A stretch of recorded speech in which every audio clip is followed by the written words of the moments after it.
교회 개혁 세력들이 하는 짓이 딱 이 꼴입니다. 열국과 같이, 세상과 같이, 다른 종교처럼 제발 상식 좀 가지고, 개념 좀 가지고 사세요. 한국 기독교 보수 교회야. 어? 다른 종교하고도 좀 무례하게 굴지 말고 좀 어울려서 살아. 그러면 뭔가 너네가 되게 거룩하고 선하고 의로워야지 다른 종교보다 낫다라는 거를 인정을 해주지. 개신교 역사상 가장 타락한 주제에 한국교회가 뭐 저렇게 높은 건물 세우고 뭐 한다고 미스바 대성이 한다고 여의도 광장에 모여가지고 바글바글 모여서 그냥 방언으로 기도하고 난리 법석을 해봐야 너희들 열매가 이렇게 거지 같은데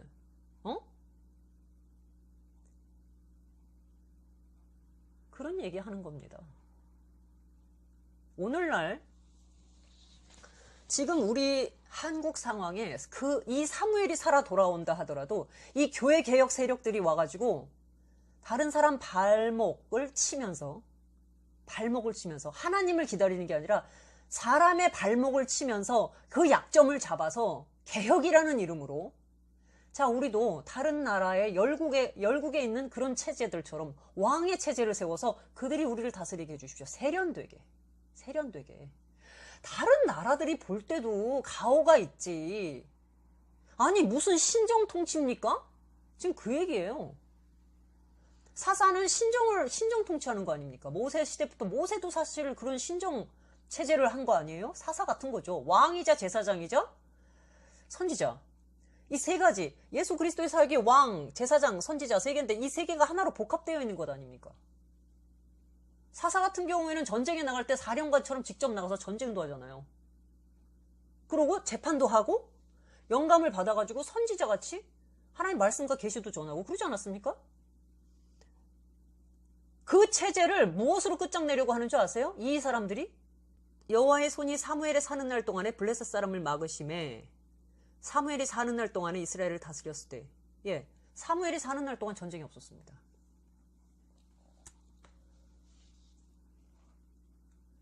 그러니까 사무엘이 사는 날 동안 이게 참 사무엘이라고 하는 하나님의 마음에 합한 지도자가 성벽보다 강한 거예요. 군대보다 강합니다. 그러니까 이런 지도자가 하나님과 딱 강하게 결속해가지고 딱 그 땅을 하나님의 뜻대로 통치하니까 만물이 땅이 피조개가 하나님의 백성들 앞에 순종을 해요. 그러니까 가시와 엉겅퀴가 돋아나지 않습니다. 대적이 괴롭히지 않아요. 왜? 하나님이 그들의 왕이 되어 계시니까. 사무엘이 살아있는 날 동안 평화로웠습니다. 그런데 이 평화가 길어지면 좀이 쑤시는 인간들이 있어요. 뭔가 주류로 치고 나와야 되겠는데 너무나 하나님의 통치가 강하게 탁 붙들고 있으니까 이 틈이 자기네가 이 머리를 좀 디밀고 들어올 틈이 없어요. 그러니까 어떻게 해야 되느냐면 기다리는 겁니다.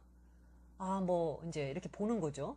뱀처럼 다른 사람의 티끌이나 구멍을 핥고 돌아다니면서 먼지나 더러운 것들을 집어먹으면서 사는 꼭 그런 뱀 같은 존재들이 있습니다.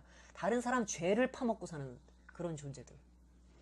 그러니까 사무엘의 아들들이 마침 이제 딱 그런 스타일들이에요. 그러니까 옳다구나. 이제 사무엘도 늙어갑니다. 그러니까 뭔가 세대 교체가 일어나야 돼요. 딱 그 틈을 노려가지고 와서 뭐라 그러냐면 당신 늙었고 당신 아들들 그러니까 왕 세웁시다. 그거예요. 사무엘과 함께 했던 지난 시간의 그 은혜에 대한 감사도 보답도 여기에 그런 뉘앙스가 전혀 느껴지지 않습니다. 그러니까 사무엘이 마음이 기쁘지 않은 거죠. 하나님도 하나님이 이때서야 아셨겠습니까? 이 움직임들이 일어날 건 모르고 계셨겠어요? 다만 하나님은 이러시는 것 같아요. 그 사람이 최종적으로 그 태도를 딱 결정하기까지는 알고 계시지만 그걸 가서 미리 막거나 하시지 않으세요. 그러시는 것 같아요. 그러니까 이런 움직임들이 물밑에 있는 건 아시지만 그렇다고 미리 가셔서 예언으로 야, 너 마음에 혹시 뭐 왕 세우고 싶어? 뭐 이런 가서 미리 물어보거나 쿠데타 할 수 있는 사람들 미리 뭐 잡아다가 뭐 색출해가지고 뭐 이렇게 안 하시는 거죠. 그가 진실로 자기가 이제 그 태도를 완전히 결정을 해서 좋다. 사무엘한테 가서 우리 이거 하자. 이렇게 해서 완전히 태도들을 딱 결정할 때에만 하나님이 네가 말했다. 하고 딱 그때 이제 결론이 나는 거지. 뭐 미리 뭐 하실 일이 그럴 필요가 뭐가 있습니까? 하나님이 뭐가 아쉬우셔서. 어찌됐든 제가 이제 이 사무엘 8장을 보면서 한국의 지금 안보 상황이 어렵다는 것에 우리가 책임이 있다. 교회가. 우리는 복의 통로인데, 그리고 세상과 화목하시기 위해서 우리를 대사로 보내셨는데, 세상과 화목하신다는 뜻이 뭡니까? 니네 죄 없어, 우리 잘 지내자, 그런 얘기가 아닙니다. 예수 그리스도시라고 하는 화목제물을 보내셔서 이 화목제물을 통해서만 나와야 하나님과 화목할 수 있다라는 말씀, 이 복음의 진리를 증거하라라는 겁니다. 그것이 화평의 복음을 들고 가는 우리들의 역할과 책임과 정체성이죠. 그런데 그것들을 제대로 안 하고 외려 하나님에게서 파송을 받은 우리가 하나님은 잊어버리고 본국은 잊어버리고 여기 나가서 여기서 세상하고 바람이 난 겁니다. 바람이 난 거예요. 그러니까 하나님께서 그 간음하는 여자들 가만두시겠습니까? 그래서 교회가 땅에 밟히고 이런 뱀처럼 그 죄를 파먹는 존재들한테 밟히고 머리채를 잡히고 지금 땅에 뭐 진창에 떨어진 거 맞습니다.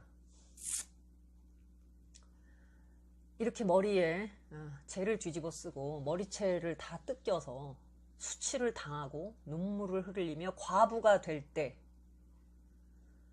그때 하나님은 이제 우리를 돌아보시겠죠. 저는 대한민국 하나님께서 절대로 버리지 않으시고 불 속을 걸어가는 일이 있더라도 우리를 완전히 태워 사라지게 하시지 않는다는 거, 그 성경이 증언하는 바입니다. 왜냐하면 하나님께서 이스라엘 백성들을 땅에서 완전히 도말시켜 버리려고 마음을 안 먹으셨던 건 아니에요. 근데 그렇게 해버리면 대적들이 하나님의 이름을 우리가 세다. 저 백성들이 섬기던 그 여호와라는 신이 우리 신보다 약해서 먹혔다. 이렇게 될까봐 내가 내 성호 때문에 내가 도저히 그렇게 못하겠다. 그분 자기 자신의 명예와 이름을 걸고 내가 이 못난 놈의 백성을 다시 건져서 세계 열방으로 하여금 이 온 세계에는 나 이스라엘의 하나님 여호와밖에 없다는 걸 내가 알게 하겠다. 이렇게 해서 그분 스스로 결심한 것. 그러니까 아까 얘기한 대로 언약궤가 스스로 다시 자기 하나님의 땅으로 돌아오고 영광을 스스로 찾아가지고 그냥 돌아오시는 게 그분이 스스로 하시는 일이에요. 우리가 그분의 영광을 그냥 애기처럼 안고 그냥 어떻게 이렇게 하는 게 아닙니다. 그분은 우리가 다 망해가지고 그냥 패잔병들처럼 다 쓰러져가지고 그냥 끝났다. 그리고 비느하스의 아내처럼 아이를 얼마나 충격을 받았는지 남편과 시부와 언약궤를 뺏겼다는 얘기를 듣고 이 여자가 갑자기 산고를 느꼈다고 돼 있거든요. 애 낳을 때가 됐는 게 아닌데 그 갑자기 산기를 느낀 것이 아닌가 뭐 이런 생각이 좀 들어요. 그렇게 해서 아이를 낳고 네가 아들을 낳았다. 너무 낙담하지 마라. 옆에서 이렇게 얘기를 하는데도 듣지도 않습니다. 벌써 의식이 가물가물해져가면서도 뭐라 그러냐 그냥 이가벗 그 말 한마디 하고 죽는 거예요. 그렇게 충격을 받았다는 얘기입니다. 그러면 지금 대한민국의 상황 때문에 지금 그 이가벗하고 그냥 막 당장 졸도해서 그냥 죽을 것 같은 분들 굉장히 많으시죠? 아까 처음에 말씀드린 것처럼 우리가 청와대를 뺏겼다고 이가벗입니까? 아니에요. 만약에 우리가 청와대 뺏기고 국회도 뺏기고 다 뺏겨서 그냥 완전히 산산조각이 나서 다 흩어졌다 하더라도 하나님은 뺏기지 누구한테 뺏겨지거나 뭐 다시 되찾아와지거나 하는 분이 아닙니다. 우리하고 전혀 상관없어요. 그분은 별개이십니다. 그분이 스스로 주체적으로 그냥 I am that I am. 나는 스스로 있는 자라고 하셨잖아요. 우리에 의해서 타오르시는 분이 아니에요. 그러니까 우리가 실패한 것과 하나님의 실패는 달라요. 하나님이 우리가 실패했다고 하나님이 실패하신 게 아니에요. 그냥 하나님이 우리를 안 쓰신 겁니다. 하나님 실패한 게 아니라. 우리가 그 도구가 못 됐다는 건, 야, 얘네들 안 되겠다. 이렇게 하고 함께 안 해버리시는 거예요, 그냥. 엘리하고 함께 하지 않으셨는데, 그 엘리를 갑자기 그냥 사라져서 없애게 한 게 아니라, 엘리의 턱 밑에서 사무엘이라는 새로운 뉴페이스를 길러내고 계셨지 않습니까? 한나라고 하는 여자의 아주 정말 말로 다 할 수 없는 그런 슬픔과 눈물과 격동의 세월 속에서 진주처럼 뽑아내는 게 그게 사무엘입니다.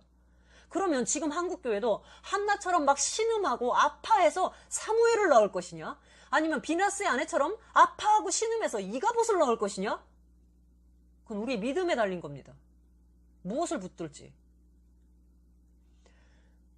똑같이 아이가 없어서 막 신음하고 본인 나라고 하는 첩 때문에 엄청나게 격동을 받고 그 남편이 아무리 사랑해줘도 전혀 위로되지 않는 오직 하나님만 채우실 수 있는 바로 그 공간. 그건 언약을 위하고 새로운 세대의 지도자를 위한 공간이었습니다.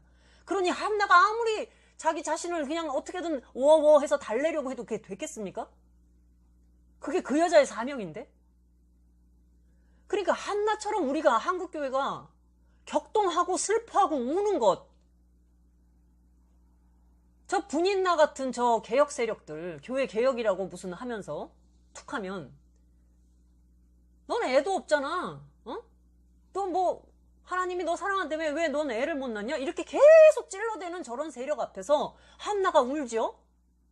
웁니다. 내가 내 운명을 어떻게 내가 할 수가 없는 거예요. 남편이 사랑해주면 뭐합니까? 하나님이 날 사랑하시고 내 기도를 듣고 계신다 하더라도 내가 결과물이 아웃풋이 없는데. 그러니까 계속 격동시키잖아요. 그래서 우리가 눈물을 흘립니다. 그런데 하나님께서 바로 그 한나를 통해서 엘리의 체제를 뒤집어 엎는, 즉 비나스의 아내가 낳은 이가봇을 뒤집어 엎고 하나님을 우상으로 섬기는 체제를 완전히 뒤집어 엎고 형식과 관례와 관습과 인간의 전통으로만 그냥 세멘트처럼 그냥 딱딱하게 굳어져 있는 그 체제를 완전히 부수고 성령으로 개혁을 시키는 역사를 누구를 통해서 일으키십니까? 사무엘을 통해서 일으키시는 거예요. 사무엘이 탄생하기 전엔 반드시 한나의 슬픔과 눈물과 격동의 세월이, 고난의 세월이 있어야 하는 겁니다. 그것은 비나스의 아내가 낳아놓은 그런 이가봇과 다른 거예요. 그 이가봇은 결국 사무엘을 통해서 잘못된 얘기였다라는 것을 드러내게 되는 겁니다. 사무엘 체제가 일어난 거예요. 하나님은 스스로 블레셋의 언약궤에 의해서 뭐 세상 사람들은 언약궤를 하나님처럼 생각하니까 뭐 그들의 그 수준대로 그냥 답을 해주신 거죠. 언약궤가 있는 곳에 다곤이 자꾸 무너져 내리고 다 부서지고 막 자꾸 그러는 거예요. 그러니까 이 사람들이 불길한 느낌을 갖는 거죠. 원래 미신 믿는 사람들 많이 무서워합니다. 그런 거. 하나님이 조금만 건드려도 그렇게 막 바발바발 떠는 거예요. 그 언약궤 들고 왔을 때는 신났겠죠. 근데 다곤신이 넘어져 있더니 그 다음에는 손, 발, 모가지 뭐 다 잘려가지고 토막토막이 나 있는 거예요. 누가 건들지도 않았는데. 그 얼마나 끔찍한 장면입니까? 미신 믿는 사람들 그 얼마나 겁이 많은지 몰라요. 못 하나만 부러지고 뭐 유리만 좀 그릇만 좀 깨져도 그냥 발발 떨어요. 그러니 자기네 신상이 무너져 있으니 얼마나 그 무서웠겠습니까? 거기다가 독종까지 퍼지니까 이 사람들 패닉에 빠진 거예요. 도시 5개가 다 그냥 패닉에 빠져버립니다. 이 도시로 언약궤를 가져갔다 저 도시로 가져갔다가 언약궤를 그래도 보내기는 싫으니까 뭐 에그론으로 왔다가 뭐 가드로 갔다가 뭐 이렇게 왔다 갔다 합니다. 가는 데마다 우리 하나님 참 연병이 도는 거예요. 역병이. 막 사람들이 막 아비규환인 거죠. 안 된다는 거예요. 여기 빨리 보내라는 거예요. 불길하다는 거예요. 끔찍한 게 들어왔다는 거예요. 끔찍한 게 들어온 게 아니라 거룩한 것이 들어온 거죠. 이 거룩이라는 것은 다른 것과 동일하게 같은 곳에 있을 수 없는 겁니다. 이렇게 나란히 설 수 있는 게 없는 거예요. 오직 유일하게 혼자인 겁니다. 그러니까 다 죽여버리는 거예요. 그래서 스스로 탁 걸어 나오시는 거죠. 이스라엘을 향해서. 내가 너의 하나님 여호와다. 이렇게 하고 이스라엘로 경내로 걸어가시는 겁니다. 그것도 다시 한번 마지막에 또 시험하지 않습니까? 베세메스의 암소를 세워가지고 얘들이 자기 동물의 본능까지 거슬려 가면서도 알 수 없이 막 울면서 그 언약궤를 지고 가는 거예요. 이거는 신의 역사가 아니고는 있을 수 없는 일이다 하는 거를 뒤에서 다 경악하면서 쳐다보고 있는 거죠, 블레셋이. 어쨌든 그렇게 해서 하나님은 자신이 인간에 의해서 이렇게 받들여지는 신이 아니라 그분이 스스로 일하고 계시는 하나님이시기 때문에 지금 우리가 당하고 있는 여러 어려움들에 대해서 실패에 대해서 이 과정을 통해서 하나님은 사무엘도 출생시키실 수 있는 분이다. 이 믿음을 가져야 하고 그 다음에 사무엘과 그 아들들의 윤리 도덕적인 어떤 것들을 빌미를 잡아가지고 다른 세상 사람들처럼 좀 깨끗해져 봐. 세상만도 못한 이 양반들아 라고 하는 저 개혁 세력에 대해서도 두려워할 것 없습니다. 신경 쓸 거 없습니다. 우리는 우리의 거룩을 하나님으로부터 얻는 것이지 그들에게 인정을 받고 말고 할 문제가 아닌 겁니다. 세습한 교회가 어쨌네 저쨌네 맨날 그런 통계나 들이대고 그러다 보니 본인들은 본인들의 영적인 자신들의 죄나 하나님과의 관계나 거기에 얼마나 치중하고 있을까요? 이 사람들은 두고 볼 일입니다. 한국교회 하시는 분들 한국교회가 아니라 우리입니다. 그 한국교회에 저도 여러분도 모두 포함되어 있습니다.